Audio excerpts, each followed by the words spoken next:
everybody. So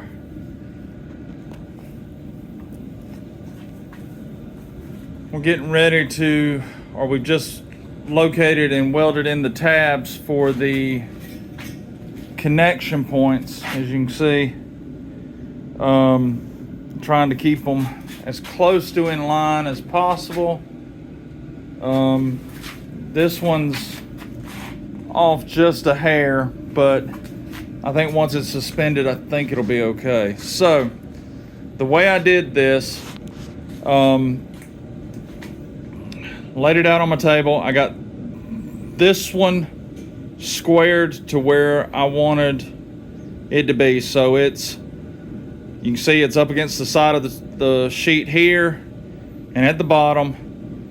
And this height from there to there and from there to there is the same. So that located that. Then we located the deer in the middle with how much distance roughly I wanted in between them. And then we located the top piece up there. Excuse the hand in the... And again, we measured from here down to the edge of the table on both sides. And so we know that this piece and this piece are in line together. Our attachment points are in line together, or pretty close in line together. So when it hangs, it should hang true. So another thing I did, I knew I would be moving this piece and this piece quite a bit to weld and clean up and make preparatory work on them. So the other thing I did is I went in, I don't know if you can see it or not. Right. Well, I'll tell you what, let me just do this. You can see the line here. You can see another one right there. Another one here. And one right there. So now I can come back. I can get these pieces close. Line them back up. You can see the outline in the T right there.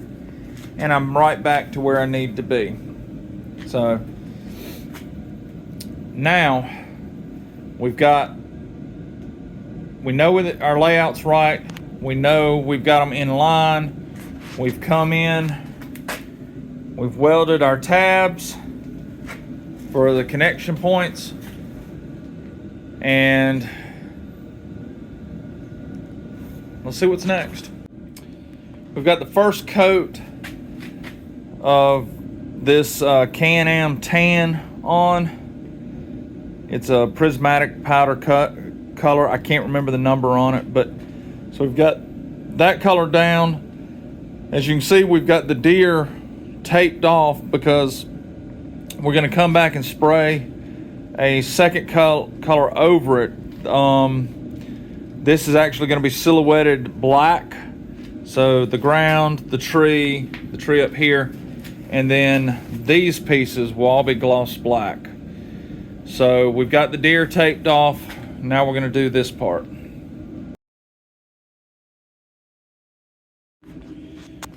All right, y'all, we've got the tabs welded on. We're almost ready to clean this up, bead blast it, and get it ready to powder coat. But there's one thing we've got to do. This sign's going to be hanging. So, and it's not going to be hanging flat against the building like that toolbox would be, where you only see one side. It's going to be hanging, excuse the mess, it's going to be hanging out by the road where you can see it from both sides. Well, I could leave this way and it would be backwards coming from the least traveled direction, but I really don't want to do that. I want to be able to read it no matter which direction it's coming from. So what we're going to do is we'll flip one side over. We have cut another piece. There we go.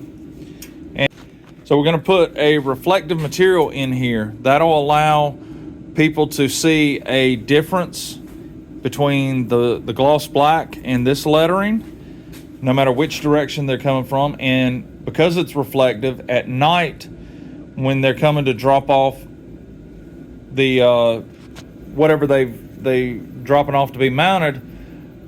At night it'll be reflective and shine so that it won't the sign won't disappear, and you can see the lettering at night and at day. So what we need to do, we need to get them lined up, make sure everything matches, drill a hole here and the other end for bolts, and then we'll be ready to bead blast.